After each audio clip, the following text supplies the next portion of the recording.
नमस्कारम। मनोजवम मारुततुल्यवेगं जितेन्द्रियं बुद्धिमतां वरिष्ठं वातात्मजं वानरयूथमुख्यं श्रीरामदूतं शरणं प्रपद्ये। श्रीरामदूतं शरणं प्रपद्ये। अतुलितबलधामं हेमशैलाभदेहं दनुजवनकृशानुं ज्ञानिनामग्रगण्यम्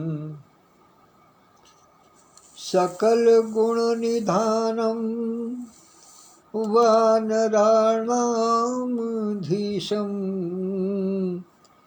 रघुपतिप्रियभक्तं वातजातं नमामि।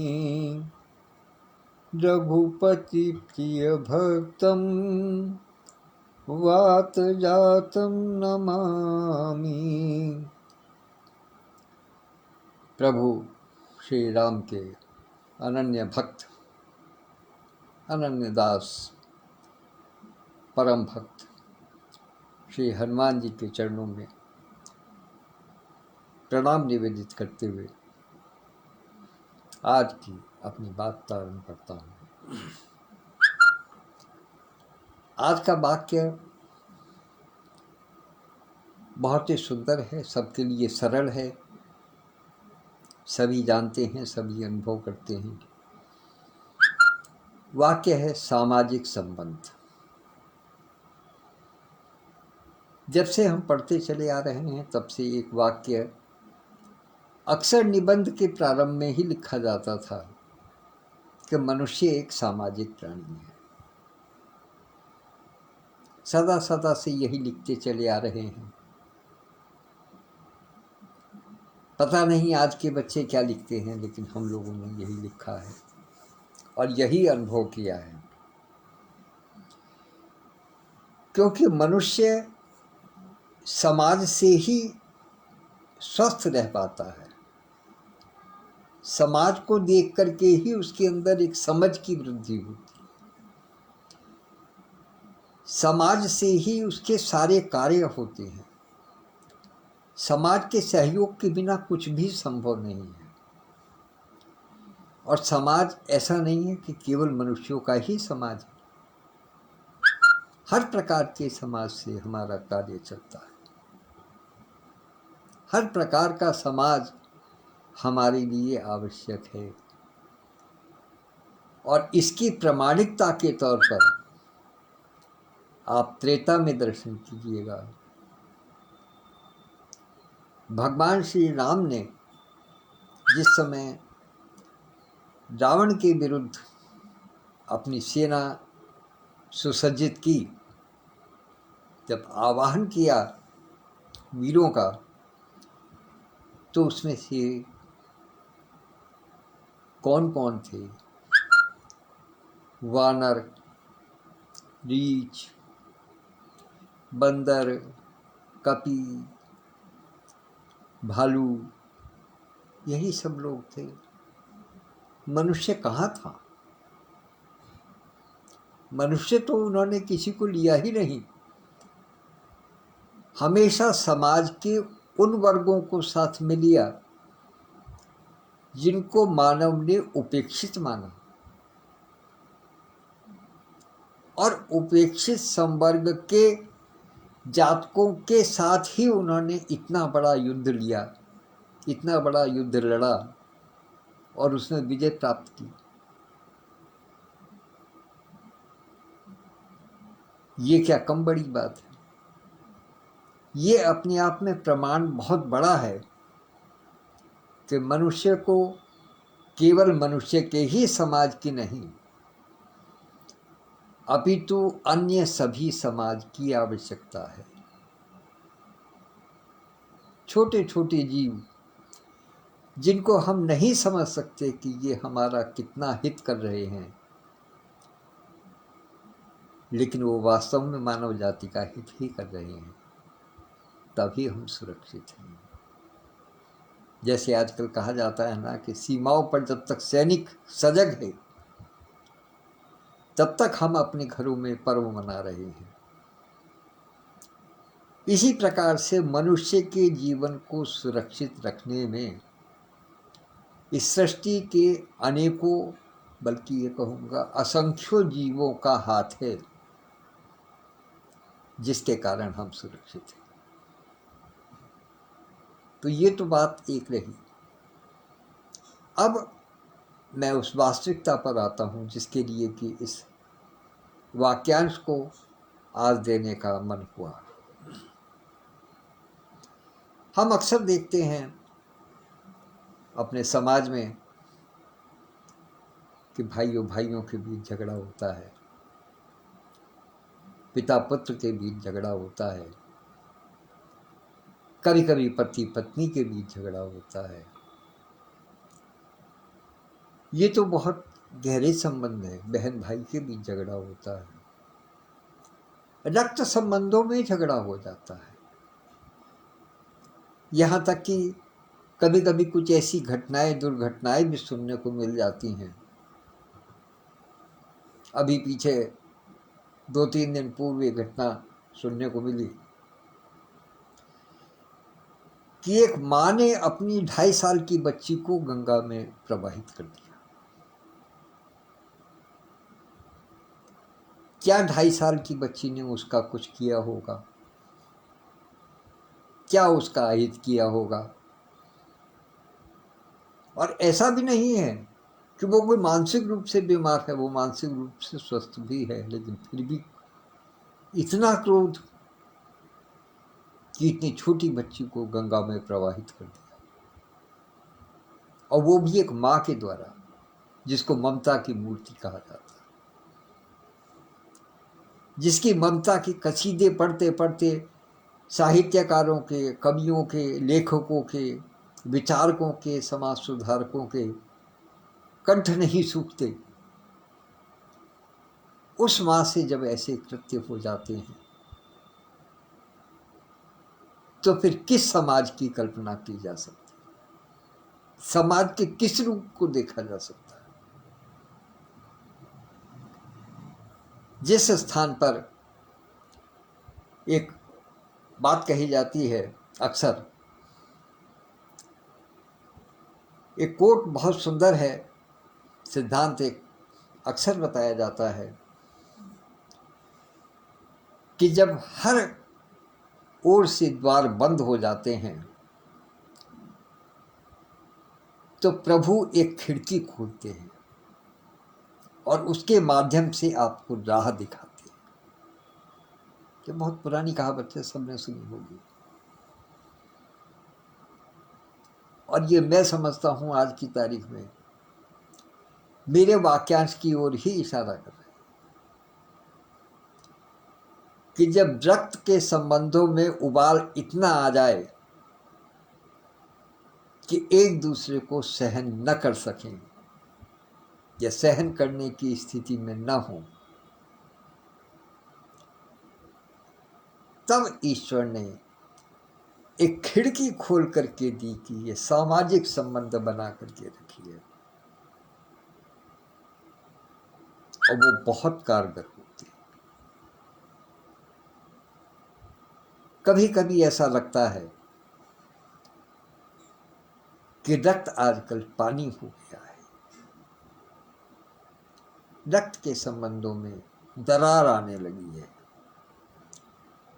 लड़ाई झगड़े होने लगे हैं, कहन सुनन होने लगी है, मारपीट होने लगी है, मुकदमेबाजी होने लगी है। हर पल एक दूसरे के प्रति तनातनी रहने लगी है, लेकिन वही तनातनी वाला व्यक्ति जो अपने घर में अपने भाई से, अपने बहन से, अपने माता पिता से जब कटु वचन बोल करके निकलता है तो सड़क पर पहुंचने के बाद में जो उसको मिलता है उससे बड़े आत्मीय भाव से मिलता है। तो क्या रक्त का संबंध झूठा हो गया? सामाजिक संबंध ही सब कुछ हो गया। इस बात को समझना बहुत आवश्यक होगा कि हम सामाजिक संबंध बनाने की दिशा में तो बढ़ रहे हैं, लेकिन रक्त के संबंध छोड़ रहे हैं। इसको ध्यान देना बहुत आवश्यक है। मैं ये मानता हूं कि सामाजिक संबंध ऐसे हो जाते हैं, इतने प्रकार हो जाते हैं कि उनको देख करके फिर लगता ही नहीं है कि ये संबंध केवल समाज के हैं, रक्त के संबंध नहीं। मुझे एक बहुत ही छोटा सा संस्मरण याद आ जाता है कि मैं जब रिटायरमेंट हुआ, अवकाश प्राप्ति के तुरंत बाद फेसबुक पर आया। फेसबुक पर एक बहुत ही चर्चित चेहरा अक्सर मुझे दिखाई दे जाता था, जो कानपुर से था।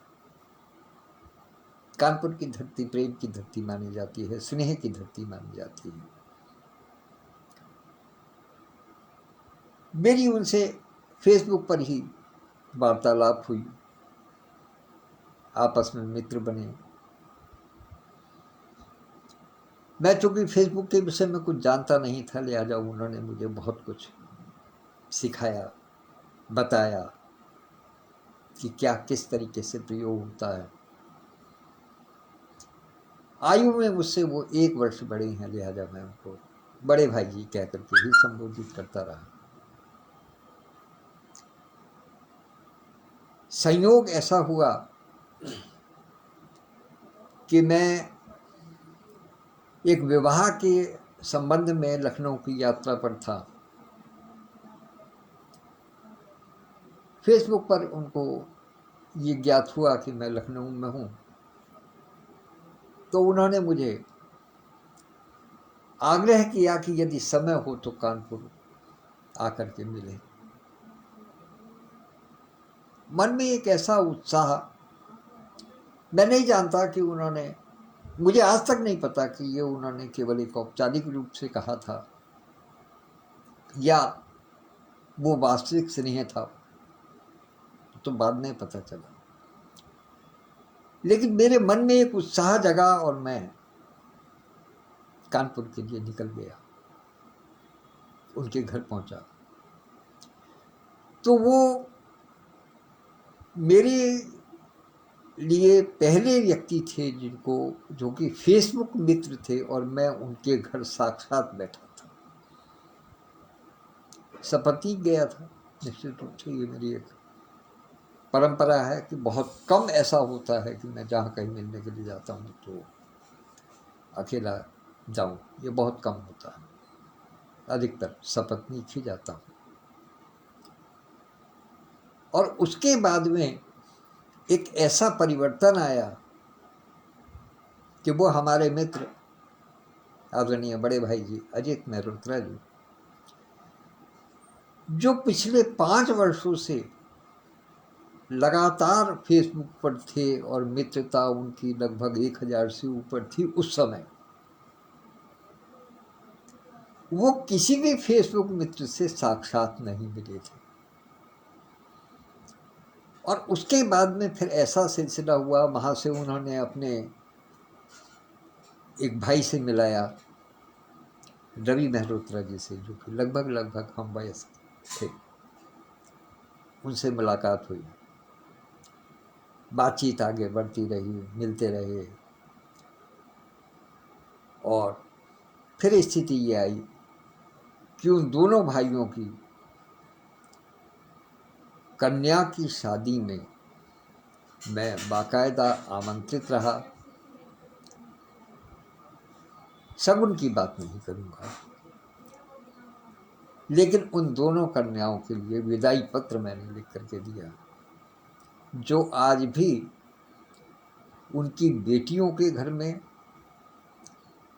और हमारे मित्र के ड्राइंग रूम में आज भी सजा हुआ है। तो ये संबंध ऐसे बने, फिर उनके और परिवारीजनों से और मित्रों से संबंध बने। विवाह के अवसर पर जब मैं उन दोनों कन्याओं के समय पर गया तो उनके अनेकों मित्र, अनेकों परिजन मिले मुझे। और विशेष बात ये थी कि जहाँ वो ठीक है, एक सामाजिक ताना बाना होता है, एक कहीं आवश्यकता भी होती है, कहीं एक औपचारिकता भी होती है, लेकिन उनके आपस में इतने घनिष्ठ संबंध नहीं थे रक्त संबंध होने के बाद में भी, जितने कि मेरे से उनके सामाजिक संबंध बन गए। और उनसे अक्सर अब भी मेल मुलाकात हो जाती है, फोन पर बातचीत तो अक्सर होती है। उसी दौरान मेरी एक बहन से मुलाकात हुई जो आज दिल्ली में है, और एक बार मैं अनायास उनके घर पहुंच गया। उस दिन के बाद से बस फिर ऐसा हो गया कि कभी भी किसी भी समय, कोई समय की बाध्यता नहीं है, कोई दिन की बाध्यता नहीं है, कोई काल के अंतर की बाध्यता नहीं है कि 10 दिन में मिलना है, 15 दिन में मिलना है। जब तक तो दिन में 2 बार बात हो जाए तो कोई दिक्कत नहीं। तो ये संबंध सामाजिक संबंध है, और जब इस प्रकार के सामाजिक संबंध बन जाते हैं तो रक्त संबंध कहीं पीछे छूट जाते हैं। आप यकीन माने या न माने, लेकिन वास्तविकता यह है कि ऐसे ही कुछ सामाजिक संबंध हम लोगों के डॉक्टर सत्या होप डॉक पटेल से और हृदयांगन साहित्यिक, सामाजिक, सांस्कृतिक और आध्यात्मिक संस्था के सदस्यों से ऐसे आत्मीय और सामाजिक संबंध बन गए हैं कि जिनके आगे रक्त के संबंध भी फीके हैं। जितना स्नेह, जितना आदर, जितना मान, जितना अपनत्व, जितना ममत्व हम लोग इस पटल पर पाते हैं, इन दोनों पटलों की बात कर रहा हूँ, दोनों पटलों पर हम पाते हैं, उससे नेत्र अक्सर छलछला जाते, अक्सर छलछला जाते, वाणी अवरुद्ध हो जाती है, कुछ कहने का हिम्मत नहीं। हृदय ऐसा लगता है कि हृदय में रक्त नहीं बल्कि उनका स्नेह दौड़ रहा है। कोई अवसर ऐसा नहीं होता जबकि मिलन की इच्छा ना हो। हर समय ये इच्छा होती है कि अभी उड़कर पहुंच जाए। हालांकि जहां सामाजिक संबंध है, ये इच्छा है मन में उठती रहती है, रक्त उबाल लेता रहता है। वहीं कुछ सामाजिक व्यवस्थाएं भी होती हैं। हर समय उड़ करके पहुंच पाना संभव भी नहीं हो पाता, किंतु संबंध ऐसे ही हैं। एक तरीके से इसको यदि मैं सामाजिक संबंध की व्याख्या को किसी और ढंग से करूं तो कम से कम मुझ जैसा भावुक व्यक्ति ये मानता है कि ये सामाजिक संबंध की सीमा को तोड़ते हुए पागलपन की सीमा तक पहुंच जाता है। एक पल जिससे अलग होना गवारा नहीं हो, एक एक क्षण जिसकी स्मृति हर समय मन में बनी रहे। निश्चल प्रेम के रूप में, निश्चल स्नेह के रूप में, निश्चल ममत्व के रूप में वो संबंध कभी छूटते नहीं, कभी टूटते नहीं। प्रभु श्री राम ने भी वानरदेश भालुओं में यही संबंध स्थापित किया था। उनका भी सामाजिक संबंध ही था, जो कि युद्ध में, इतने बड़े युद्ध में सबने उनका साथ दिया, और प्रभु ने किसी भी मनुष्य से साथ लेना गवारा नहीं किया। मनुष्य का मतलब किसी अपने से, किसी सगे संबंधी से, किसी से साथ लेना गवारा नहीं किया। वे उन यशस्वी चक्रवर्ती सम्राट दशरथ के पुत्र थे, जिनको इंद्र के दरबार में सम्मानित किया जाता था, और देवताओं और दानवों में जब युद्ध होता था तो देवताओं की ओर से वे युद्ध करने के लिए प्रस्तुत होते थे। ऐसे सम्मानित चक्रवर्ती सम्राट के पुत्र होने के बाद भी उन्होंने वनवास को वास्तविक वनवास किया और अपने लिए एक नए समाज की रचना की। उन्होंने किसी राजा से सहायता नहीं मांगी कि मुझे रावण से युद्ध करना है, आप मेरी सहायक हो। वरना किसी भी राजा को यदि वो जरा सा इंगित करते तो कौन उनके साथ नहीं होता, सब उनके साथ हो सकते थे। लेकिन उन्होंने एक संदेश दिया कि ये सामाजिक संबंध जो हैं ये अति महत्वपूर्ण है। इसलिए समाज में संबंधों को बनाकर रखें, उनकी गरिमा को बनाकर रखें, उनके भावों को बनाकर रखें, और मेरा अनुरोध है कि जीवन पर्यंत बनाकर रखें। इन्हीं शब्दों के साथ में अपनी वाणी को विराम देता हूँ। आज न किसी के दर्शन हैं, न कोई टिप्पणी है, मैंने अपना कार्य पूरा कर दिया है। अब बाकी जो सुनेंगे या जो देख रहे हैं या जो सुन रहे हैं, उनके मनोभाव तक मेरे मनोभाव कहाँ तक पहुँचे हैं ये तो वही बता सकते हैं।